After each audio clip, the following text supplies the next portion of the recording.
Queridos, paz do Senhor Jesus. Meu Deus, como é bom estar com vocês. Que festa linda, que povo animado. Vamos meditar em um texto da palavra de Deus, por favor.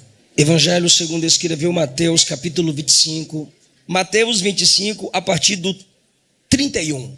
Quando o Filho do Homem vier na sua glória, e todos os anjos com ele, então se sentará no seu trono glorioso, e todas as nações serão reunidas diante dele. E ele separará uns dos outros, à semelhança do pastor que separa as ovelhas dos cabritos, e porá as ovelhas à sua direita, mas os bodes ou cabritos à esquerda. Então o rei dirá aos que estiverem à sua direita: vinde, benditos de meu Pai, possuí por herança o reino que vos está preparado desde a fundação do mundo. Porque tive fome e me destes de comer, tive sede e me destes de beber, era estrangeiro e me acolhestes, precisei de roupas e me vestistes, estive doente e me visitastes, estava na prisão e fostes me visitar. Então os justos lhe perguntarão: Senhor, quando te vimos com fome e te demos de comer, ou com sede e te demos de beber? Quando te vimos como estrangeiro e te acolhemos, ou precisando de roupas e te vestimos? Quando te vimos doente ou na prisão e fomos te visitar? O rei lhes responderá: em verdade vos digo, que sempre que o fizestes a um destes meus irmãos, ainda que dos mais pequeninos, a mim o fizestes. Então ele dirá aos que estiverem à sua esquerda: malditos, afastai-vos de mim, para o fogo eterno, preparado para o diabo e seus anjos. Pois tive fome e não me destes de comer, tive sede e não me destes de beber, era estrangeiro e não me acolhestes, estive nu e não me vestistes, doente e na prisão e não me visitastes. Então eles também perguntarão: Senhor, quando te vimos com fome ou com sede, ou estrangeiro, ou sem roupas, ou doente, ou na prisão e não cuidamos de ti? E ele lhes responderá: em verdade vos digo, que sempre que o deixasses de fazer a um destes mais pequeninos, deixastes de fazê-lo a mim. E estes irão para o castigo eterno, mas os justos para a vida eterna.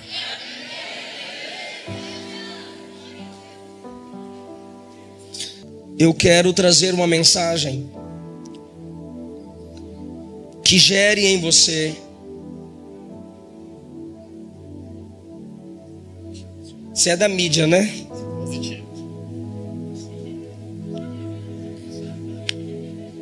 Obrigado.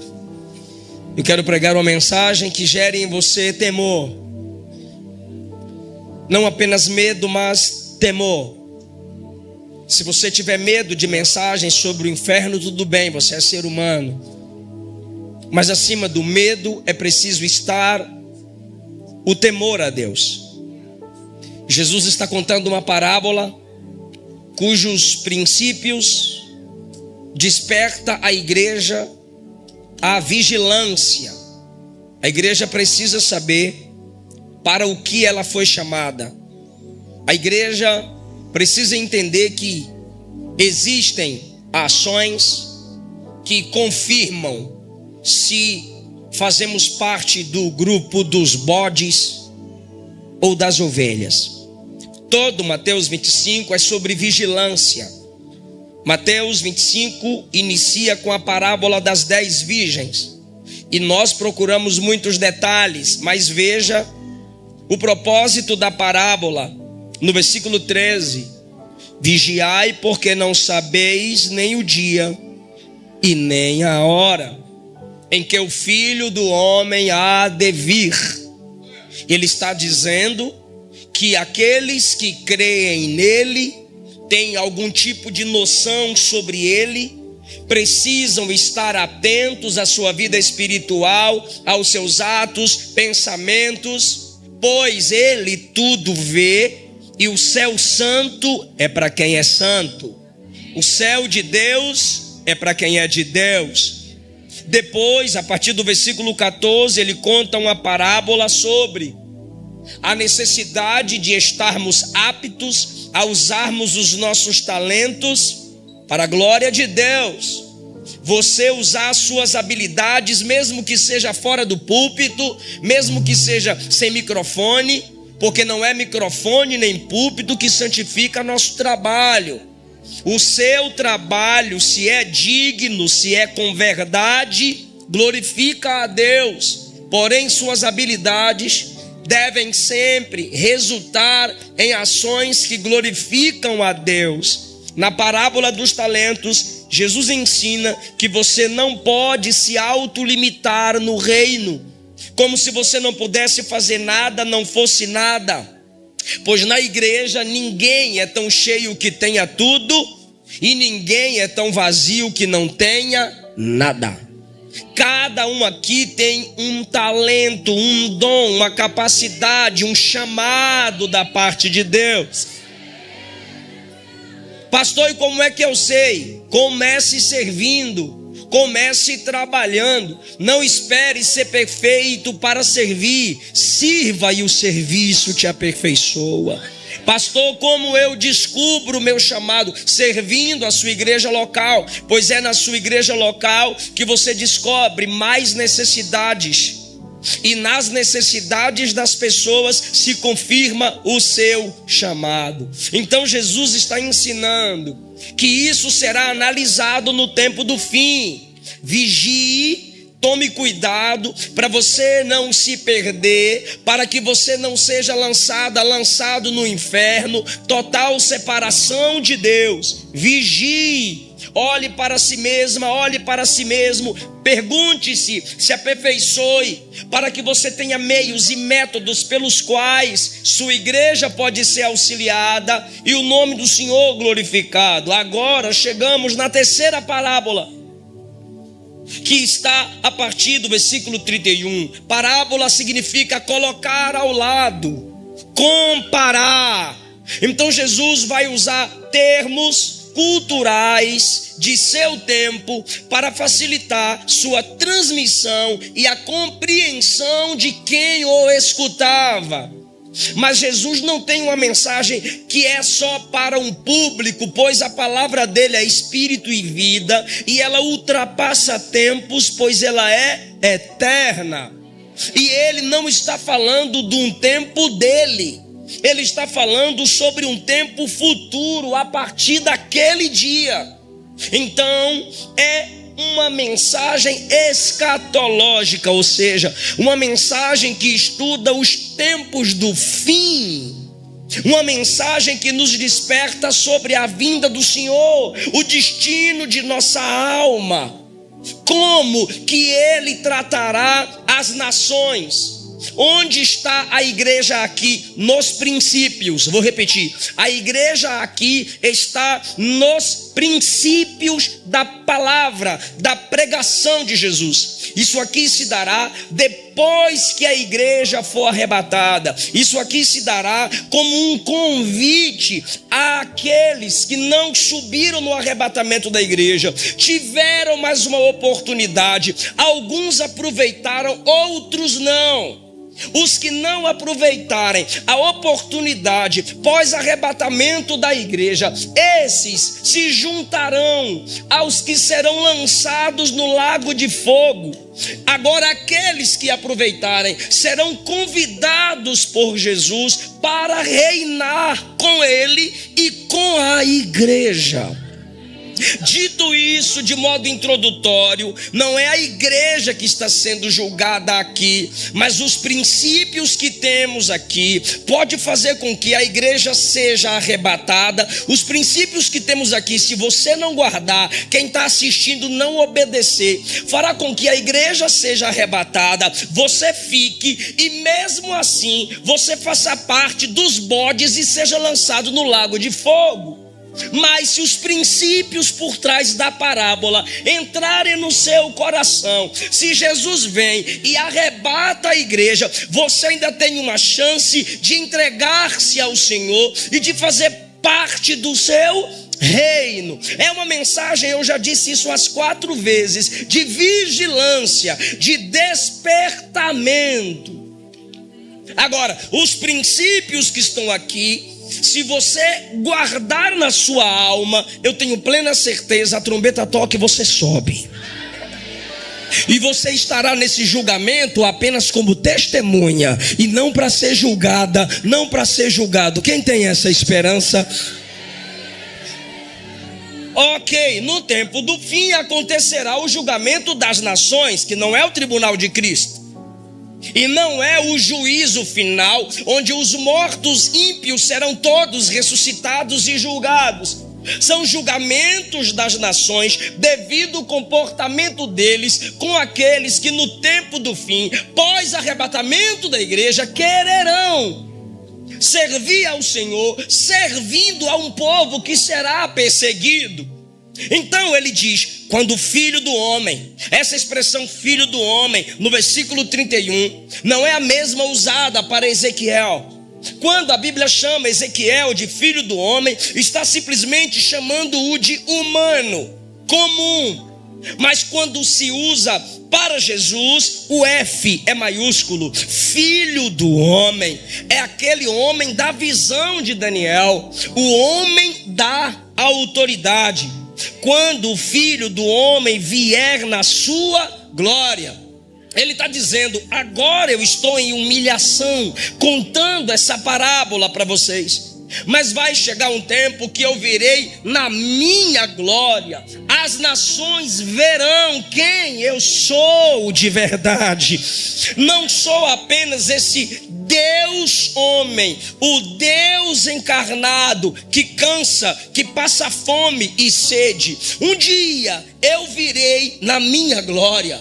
Todos os anjos virão comigo. Está no versículo 31. Todos os anjos. Quais? Os anjos eleitos. Os anjos que não caíram na rebelião. Os anjos que se submeteram a Cristo no Salmo 24, Hebreus 1 e Apocalipse 5. Os anjos que reconhecem que o nome de Jesus é superior ao nome deles. Todos os anjos virão acompanhando Jesus. Então se estabelecerá um grande trono e Jesus se assentará no seu trono glorioso.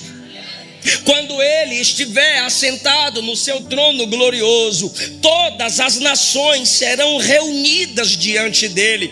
Todas as nações, pós arrebatamento da igreja, estarão suspensas no ar, reunidas diante dele. E ele separará uns dos outros, como o pastor separa ovelha de bode. A primeira lição dessa parábola, o primeiro princípio dessa parábola, onde a igreja está inserida é, primeiro, sempre houve e sempre haverá, pois a parábola é para o tempo do fim. Mas Jesus está falando ela há 2000 anos atrás. Então olhe para cá, sempre houve e sempre haverá diferença entre justo e ímpio. Jesus poderia dizer, hoje é necessário fazer a diferença, mas vai chegar um dia que vai ser tudo no amor, tudo bonitinho, a música lá do John Lennon, sem nenhuma separação. Imagine, tudo igualzinho, ninguém superior, ninguém inferior, todo mundo no mesmo nível, todo todo mundo da mesma forma. Um autor chamado Sproul afirma: esse ensinamento de Jesus é muito difícil para os que estão imersos na cultura ocidental moderna, a qual, ou seja, a nossa cultura ocidental moderna. Tu que é dessa faculdade comunistinha sabe do que eu estou falando. Essa cultura ocidental moderna que defende pluralismo, relativismo e universalismo. O que é pluralismo? Vários tipos de ideias e todas devem ser respeitadas. O que é relativismo? Toda verdade é relativa. Todo ponto de vista depende da vista de um ponto. Você pode achar que essa é a sua verdade, eu tenho a minha verdade, ela tem a verdade dela, o todos têm a verdade deles, e aí continua. O que é isso? Relativismo. A Bíblia relativizada, família relativizada, deuses relativizados. Você diz: eu sirvo a Deus. Aí o cara pergunta: mas qual o Deus? O Deus grego? O Deus romano? O Deus da Babilônia? Aí tu tem que dizer: bestalhada, eu não disse que eu sirvo a um, eu disse que eu sirvo ao, porque verdadeiro só existe um. O que é isso, gente? Relativismo. Agora tem também o universalismo. Todo mundo vai ser salvo, até o capeta vai ser salvo. A diferença é que o diabo não é mau, eu sou mau, você é mau sem a graça de Deus. E a mulher é má sem a graça de Deus. Mas o diabo é maligno. Isto significa que sua essência não se altera mais para o bom. Ele era bom, e a punição dele ao fazer o mal foi se tornar maligno para nunca mais ser capaz de por si mesmo fazer o bom. E a gente foi feito bom, aí nos tornamos maus em Adão. Mas aí o Filho de Deus tomou a nossa culpa e malignidade na cruz. Nós cremos nele e fomos salvos. Quem pode dar glória a ele? Então, essa cultura dessas faculdades aí comunistinha ensinam isso para nós: pluralismo, vários tipos de ideias, e ideia não é doutrina. Pastor, mas tem que respeitar quem ou o quê? Aí você diz: tudo. Não, eu não respeito tudo.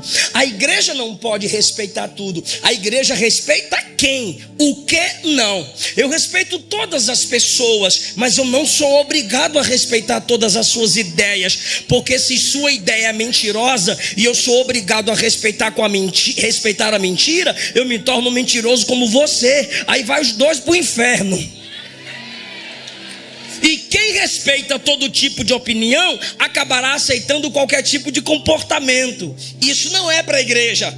Pluralismo, só que existe o relativismo, que nivela a verdade de Deus às outras verdades, só que não existem vários tipos de verdade. Para nós, qualquer tipo de fala, qualquer tipo de ideia tem que se basear nas escrituras sagradas, pois ela é a verdade. E o universalismo diz que todo mundo de qualquer jeito vai ser salvo, porque assim como todo caminho leva a Roma, qualquer tipo de religião leva a Cristo. Mentira. Jesus não disse: eu sou um dos caminhos. Ele disse: eu sou o caminho, a verdade e a vida. Paulo disse que só tem um intercessor entre os homens e Deus: Jesus Cristo. Jesus Cristo. Isso significa dizer que sempre houve e sempre haverá separação. Você faz parte da raça do Abel ou do Caim? Você é Coré, Abirão e Datã ou Moisés, Josué? Deixa eu melhorar. Você é anjo ou demônio? Você é do Satanás ou de Jesus? Você é do mundo ou é de Deus? Você é do céu ou do inferno? Quem está pregando aqui, eu não estou no Antigo Testamento. Quem está na live aí, nem a live, cadê? A câmera. Cadê a câmera? Quem está aí, porque o YouTube hoje é cheio de teólogo. Tá pregando Antigo Testamento. Eu não estou no Antigo, eu estou no amor, eu estou no Novo Testamento. E está falando bem assim, ó. Todas as nações serão reunidas. Aí o cara é apressado e diz: tá aí, ó, todas as nações reunidas. Tá vendo? Tudo bonitinho, reunido. Todas as nações reunidas. Aí eu digo: complete a leitura. Todos reunidos, e ele separará uns dos outros. Porque para nós todas são virgens, mas para ele só 5 entra. Tem muita gente em nosso meio com cara de Abel, mas o coração é de Caim. A cara é de Moisés, mas o coração é de Coré. A cara é de anjo, mas o coração é de demônio. Parece que é crente, mas é ímpio. Mas a gente não vai se submeter a isso. Sempre houve e sempre haverá separação, diferença. É por isso que você não fala como ímpio fala.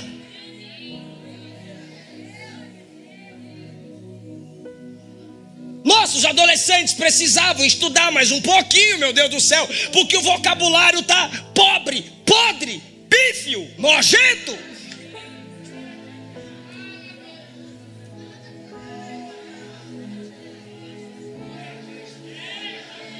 Tipo assim, meu, pô, meu. Não é tipo assim, é por exemplo. Semelhantemente, comparando, tipo assim.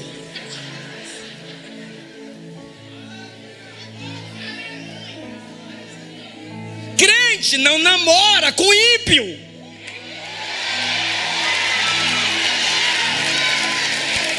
Não, pastor, eu estou namorando para eu ser evangelizado. Mentira, é tu que precisa ser evangelizado. Eu estou namorando para evangelizar. Não, mentira. Eu tô namorando uma crente aí pra eu conhecer a igreja. Eu sei o que é que tu quer conhecer, descarado.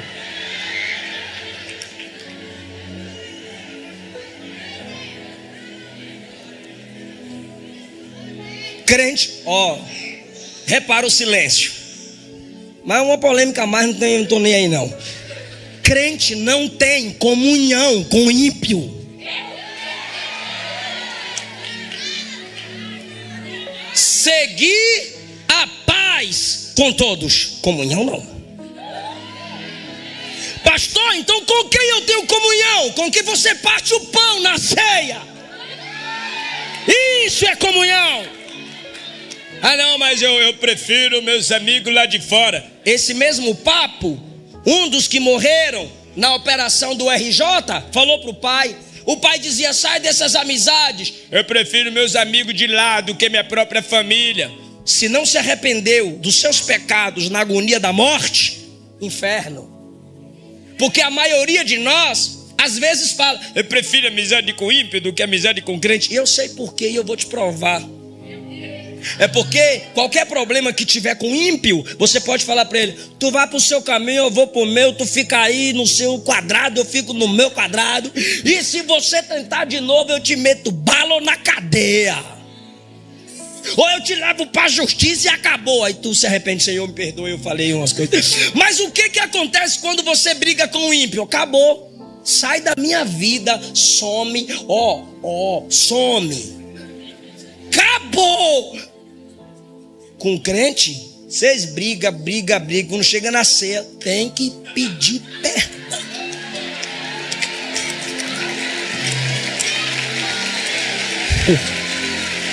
E não é quem te ofendeu que vem te pedir perdão, não. Porque Jesus disse assim: se teu irmão tem algo contra ti, vai tu nele. É isso que é ser crente. A porta é estreita. Ímpio peca contra nós, irmão, cadeia, justiça. Agora o irmão em Cristo, você quebra princípio, eu não posso ir direto para a justiça. A não ser que seja violência contra a mulher, abuso infantil. Agora, desavenças entre nós, Mateus 18. Eu tenho que ir até você, conversar com tu. Aí tu fala assim, não quero te ouvir, cara. Aí eu, tá bom. Aí eu vou lá nos obreiros, chamo 2 ou 3 para ir lá comigo. Aí vai nós 3. Aí você diz, também não quero ouvir esses caras, velho. Aí eu, tá bom. Aí a igreja tem que ficar sabendo. A igreja fica orando, fica mandando mensagem e áudio. Perdoa, volta para nós, ajuda. Você fala, me esquece, eu vou bloquear todo mundo. Aí quando você não me ouve, não ouve 2 ou 3 testemunhas e não escuta a igreja, Jesus disse, exclui. Considera gentil e publicano, as 2 classes que não entravam no templo. Aí Jesus diz, exclui. Aí depois que está excluído, aí sim, nós te mete na cadeia. Mas, pastor, não, a gente não chegou nesse nível. Então, tu vai perder. Perde a grana. Perde a grana. Mas não envergonhe o evangelho. Paulo pergunta à igreja em Corinto, não tem sábios entre vocês? Para se sentarem frente a frente e resolverem os vossos problemas? Para estarem em litígio, irmão contra irmão, perante juízes ímpios? Ímpio é comum se comportar assim, crente não. Luz e trevas não combinam. Você seleciona o que ouve, você seleciona o que veste, você seleciona com quem anda. Você é diferente. Por quê? Porque Jesus disse que existe ovelha e bode, esquerda, direita, bendito, maldito, céu e inferno.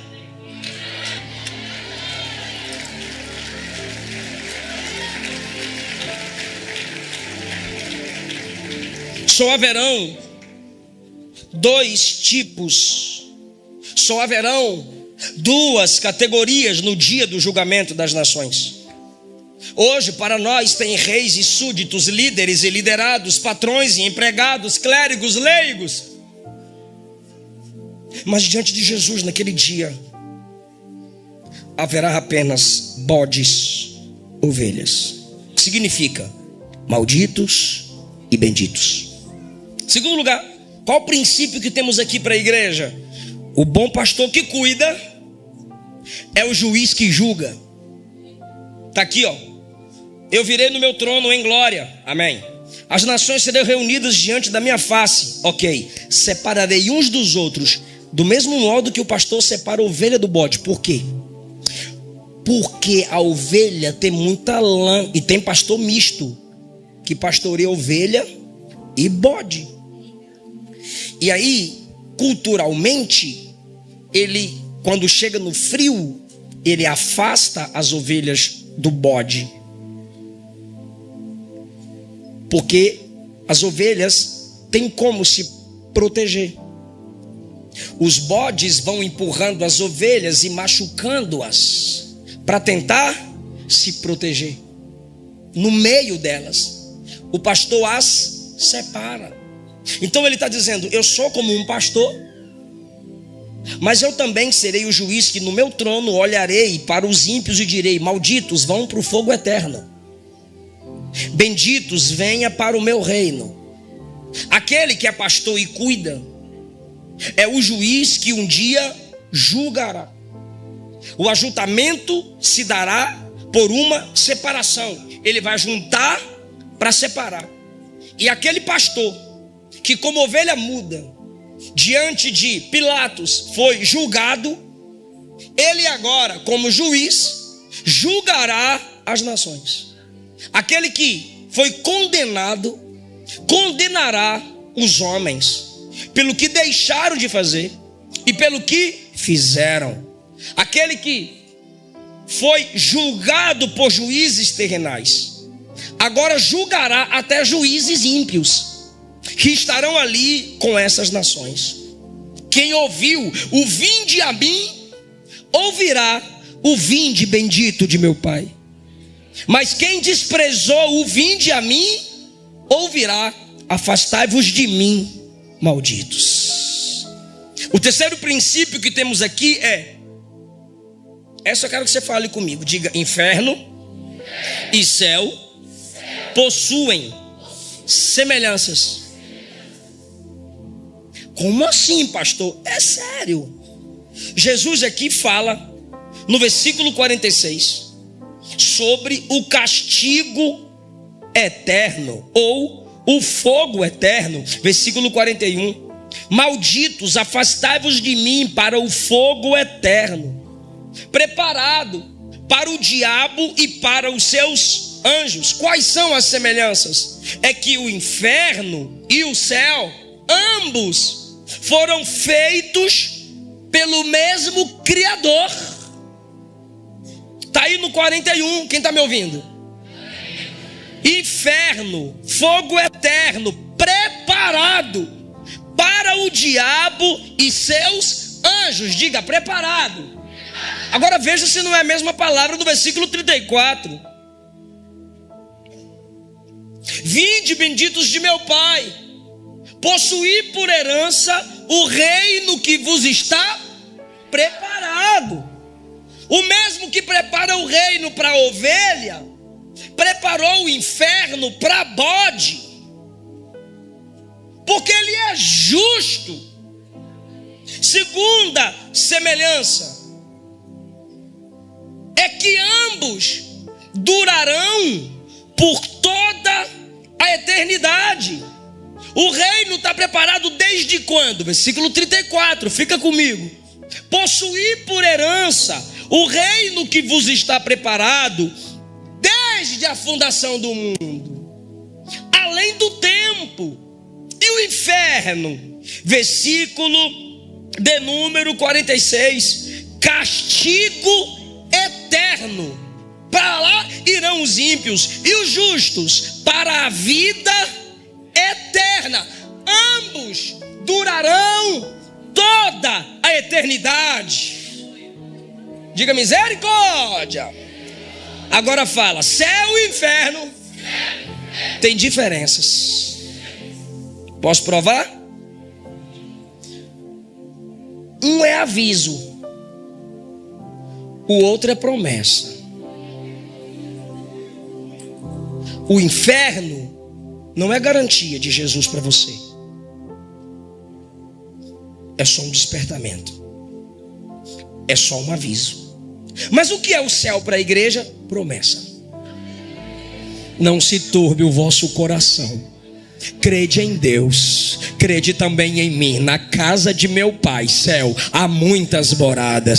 Se não fosse assim, eu já vos teria dito: pois eu irei e vos prepararei lugar, e virei outra vez para vos buscar, e vos levarei para mim mesmo, para que onde eu estiver, vós estejais também.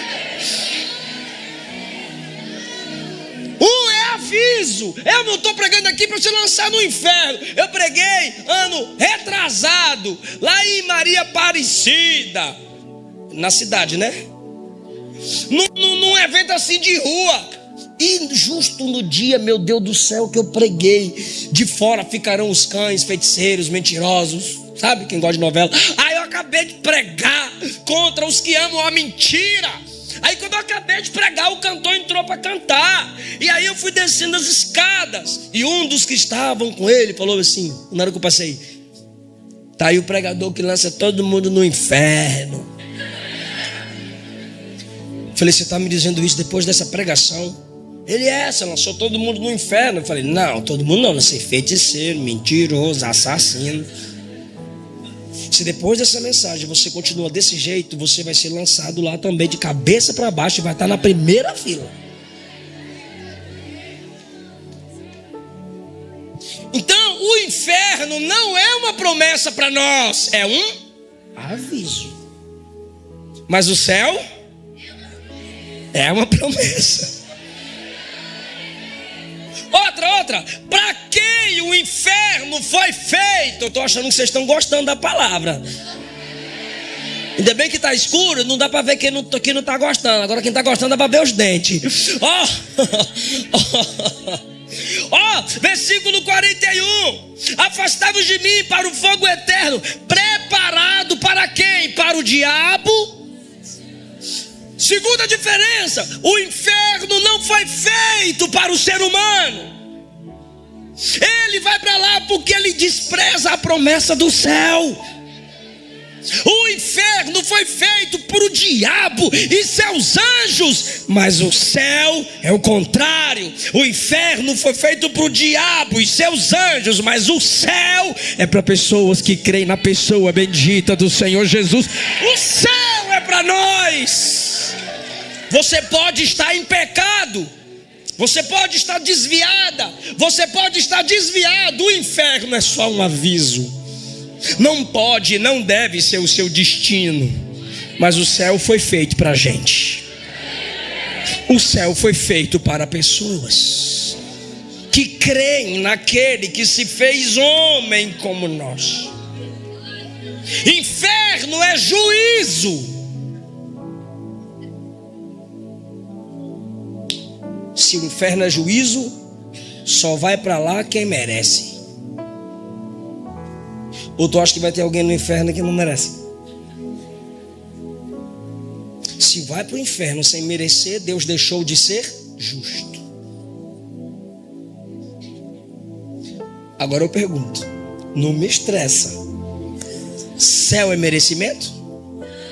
Céu é promessa pela graça, promessa pela misericórdia. Se é pela graça, se é pela misericórdia, é porque você não merece.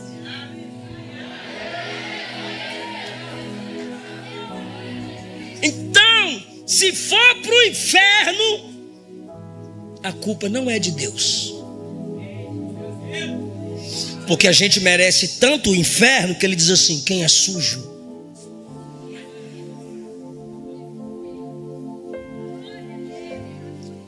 Agora o céu, a gente vai por uma graça tão grande que ele diz: quem é santo, se santifique. E quem é que nos santifica? O Espírito Santo. Você se suja, você se quebra, você desvia, mas você não se lava, você não se conserta, você não se levanta. Só o Espírito Santo pela graça faz isso com você. Aleluia. Aleluia, pode aplaudir, dá glória a Deus misturado aí. Glória a Deus.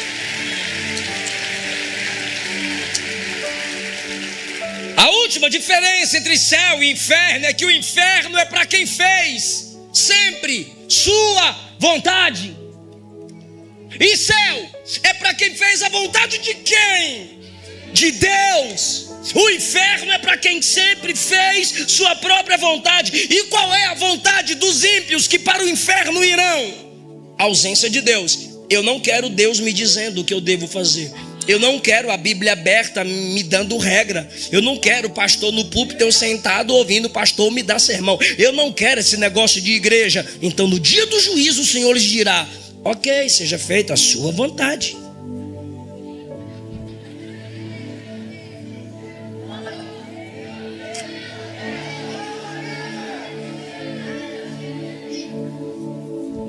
Se você ama viver na prática do pecado, aquilo que você quer é a ausência de Deus. Pois Isaías 59:2 diz: os vossos pecados fazem separação entre vós e o vosso Deus. Hebreus 10 diz que quem vive na prática do pecado está pisando no sangue. Está pisando no sangue derramado para a nossa salvação. Aí o texto diz, Hebreus 10: para estes já não resta sacrifício. Jesus vai salvar muita gente aqui hoje.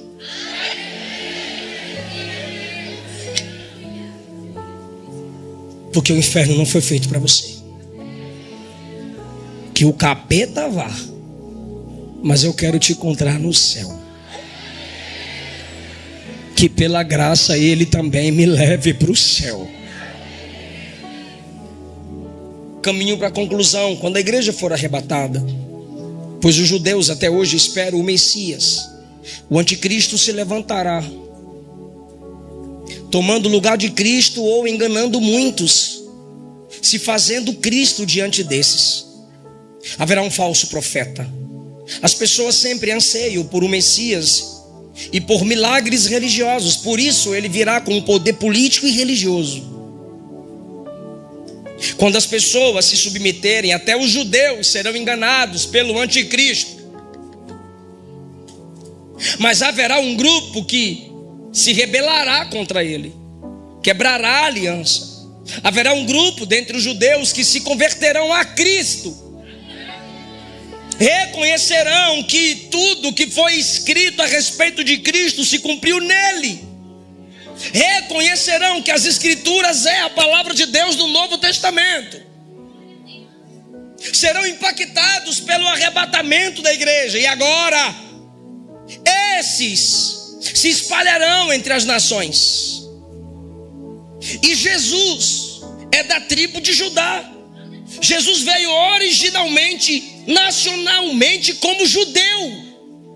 E agora os judeus serão perseguidos e serão espalhados mais uma vez nas nações, pelas nações. É nesse momento, irmão, quando estes chegam, existem duas interpretações. Eu estou falando a primeira. É essa que é a primeira. Os judeus chegam nas nações e eles passarão fome. Eles estarão sem vestes. Eles serão aprisionados por não se submeterem ao anticristo. E Jesus saberá quais nações cuidarão dos seus patrícios e quais nações os desprezarão. Esses serão suspensos nesse dia do juízo.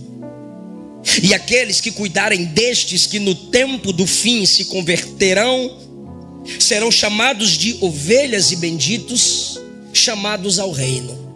Agora estes que não cuidarem deles, visitando na prisão, não acolhendo, não vestindo, serão malditos, que serão lançados no lago de fogo.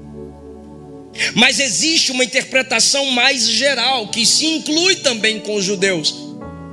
Pois, pós-arrebatamento da igreja, serão 144 mil judeus que continuarão pregando, que continuarão anunciando o evangelho de Deus, representando Deus, junto com as duas testemunhas e os anjos que pregarão no céu.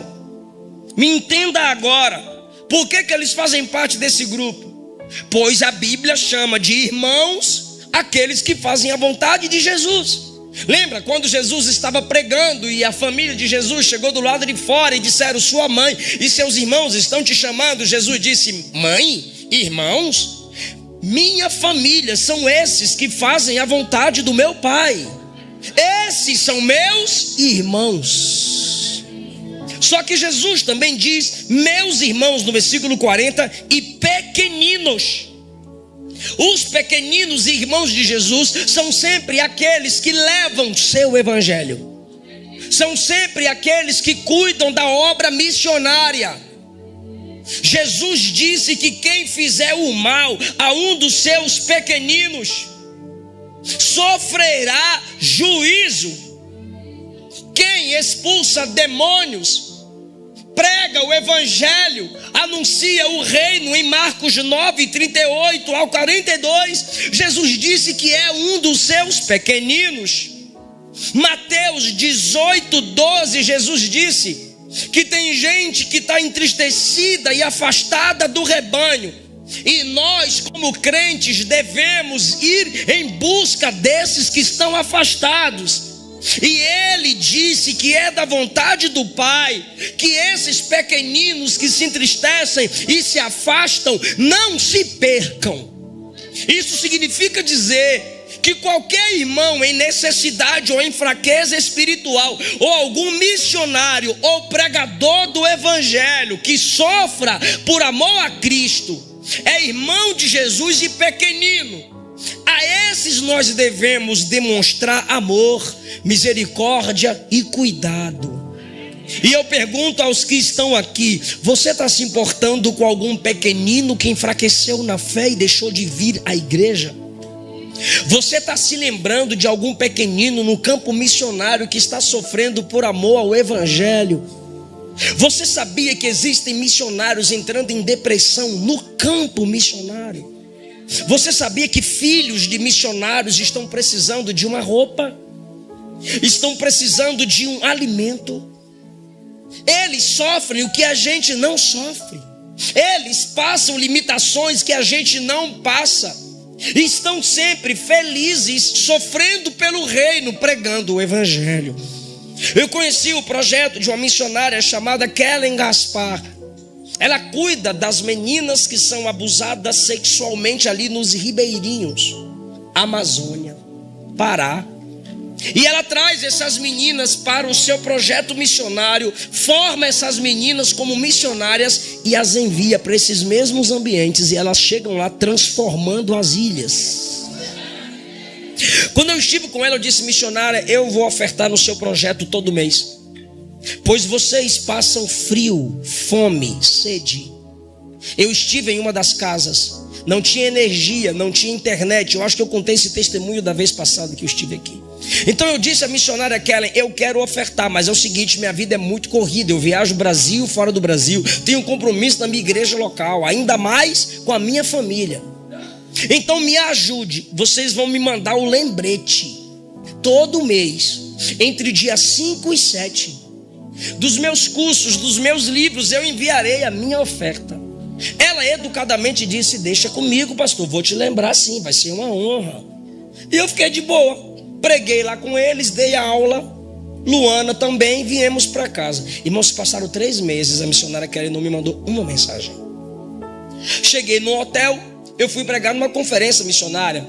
Cheguei no hotel da cidade, uma cidade do sul, e fui orar. Quando fui orar, peguei meu celular para colocar música de adoração, para orar. E estava lá o WhatsApp da missionária Kellen Gaspar, uma mensagem. Aí na hora eu lembrei: meu Deus do céu, desde quando eu fui eu nunca mandei nada. A mulher vai me lembrar e vai me cobrar agora. E não era uma cobrança, ela simplesmente me colocou numa lista de transmissão e impulsionou lá um monte de mensagem mostrando as obras missionárias. E eu procurando o lembrete. Aí eu, para disfarçar, fui hipócrita. Aí peguei o celular, falei: missionário, eu não falei, o áudio gravando, para me lembrar do dia 5 a dia 7, ainda usei o nome do Felipe. Eu ia falar com meu irmão para mandar uma oferta também. Tudo que é projeto missionário eu meto o Felipe lá. Aí eu botei: a senhora não me... Pastor Gentil, e eu me achando, só que hipócrita. A senhora não me lembrou, por isso que eu não mandei, porque a senhora não me lembrou. Talvez você diga: não, pastor, você não estava sendo hipócrita, você pediu para ela te lembrar. Eu vou te provar que eu fui hipócrita. Quando eu estou concluindo o áudio, o Espírito Santo falou no meu coração: você precisa de lembrete para pagar água, luz e telefone. Eu disse: não. Você precisa de lembrete para pagar a fatura do seu cartão de crédito? Você se antecipa, você sabe o dia, você até antecipa seu crédito. Pá. Você sabe a hora da revisão do seu carro. Mas para sustentar um missionário, você quer que ela fique te ligando: manda dinheiro para nós. Para sustentar a obra, tu quer o pastor nascer te pedindo dinheiro. Aí ele não sabe se ele pede ou não, porque se ele pedir, alguns se lembram, mas outros entram no capeta. Só falar de dinheiro vira uma guerra. Porque missões não é mais a nossa prioridade. Você começou pagando 10, 15, 20 na Netflix. Quanto você paga agora? Porque você quis aumentar os pontos. E não é só Netflix, tu tem mais agora. Premiere, Paramount, HBO, tem um nome lá, TBA, Disney. Suas plataformas de streaming só aumentam. E sua oferta missionária é sempre a mesma. Você não está nem aí para os pequeninos hoje. Você não se importa com quem prega, você não se importa com quem lidera, você não se importa com quem cuida das crianças, que na Bíblia são chamadas de pequeninos. Quantas vezes você já visitou a salinha ou o departamento infantil, que são os pequeninos da igreja? Quem é você para julgar essas nações que desprezarão os judeus, se hoje você despreza os pequeninos do reino? Se não tivesse cantor, pregador famoso aqui, você estaria aqui?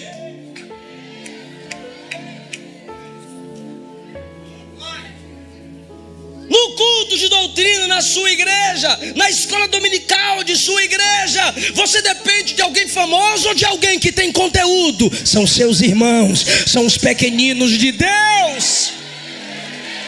A verdade não está na fama, está no conteúdo, na mensagem de Jesus. Essas nações que serão julgadas nesse dia serão formadas por quem está me escutando aqui e despreza o missionário no campo. Uma ligação. Pastor, me dá um telefone de um pastor de uma congregação. Eu sou psicólogo, eu sou psicólogo, eu sou psiquiatra, eu sou teólogo. Me dá um endereço, eu vou mandar um livro. A sua igreja tem um professor que cuida das crianças, uma professora que cuida das crianças. Precisa de roupinha, precisa de livros, precisa de material didático. Você quer deixar seus filhos lá e que façam o melhor. E ai, de fazer o melhor para os seus anjinhos. Porque você tem que ouvir a palavra. Você tem que fazer parte do louvor, que é Felipe Rodrigues. Você tem que ouvir a palavra, que é o Eliseu Rodrigues.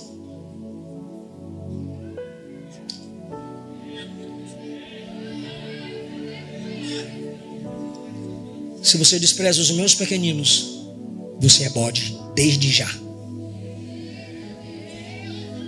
Mas se você cuida dos meus pequeninos, você faz parte do meu rebanho, diz o Senhor.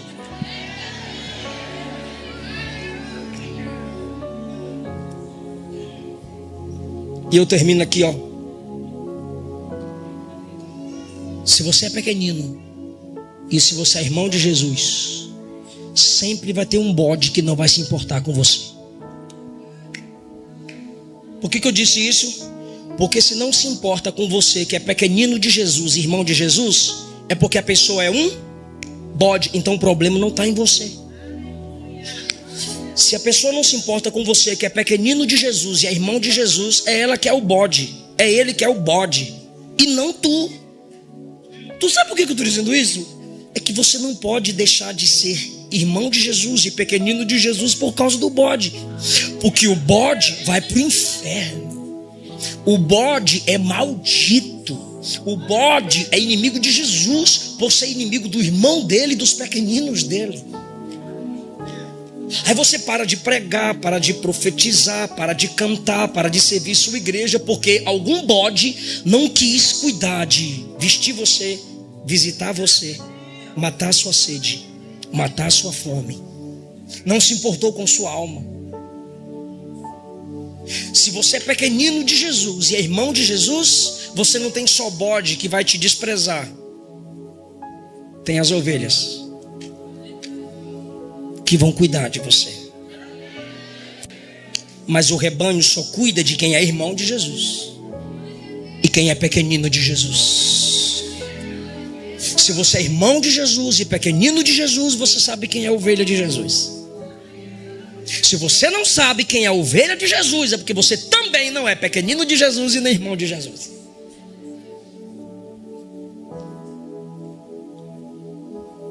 Tem muito bode, mas também tem muita ovelha. Nunca vai deixar de ter bode. No tempo do fim, os bodes estarão lá. Nunca vai deixar de ter malignos. No tempo do fim, todos os malignos e os benditos reunidos, só no momento do julgamento, serão separados. Eu não sei quem é quem aqui, Jesus sabe. Mas o que importa é que sua consciência está falando o que para você? Bode ou ovelha? Bendito ou maligno?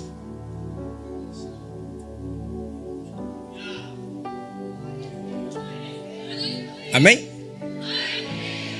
Acabou.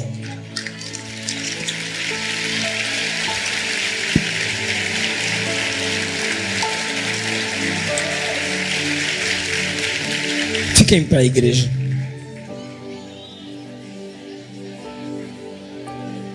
Felipe, canta a primeira essência. Os meninos estão aí, tá?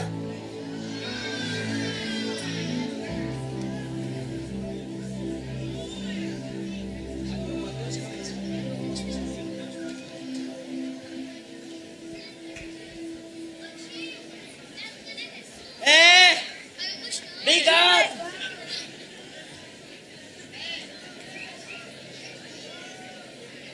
Jesus ainda está na casa, irmãos. Derrama o seu temor sobre nós, Senhor. Abra os nossos olhos e ouvidos espirituais. Não me deixe enveredar pelo caminho dos bodes malditos. Eu quero fazer parte do seu rebanho sempre, Jesus. Não me deixe misturar aquilo que é puro, santo, sagrado. Mantenha a santidade do seu povo, Jesus. Abre os olhos espirituais dessa moça, abre os olhos espirituais desse rapaz. Você que se afastou do evangelho, vem para Jesus agora.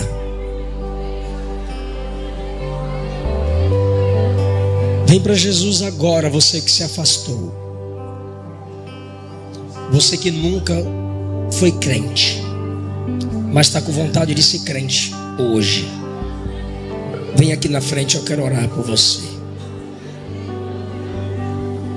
Nós vamos orar por você. O céu é para nós. Abre aqui, gente. Onde está a primeira pessoa para Jesus?